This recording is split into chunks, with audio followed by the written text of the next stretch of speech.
Yan mga kabuti, ito po yung nahuli namin ng aming pamamana at pag-overnight doon sa kabilang isla.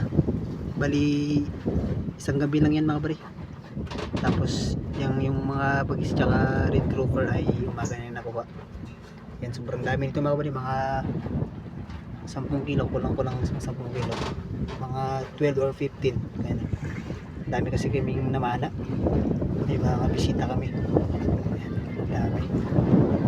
Ito yung pinakadabis surahan or unicorn perch. Tapos may lapo.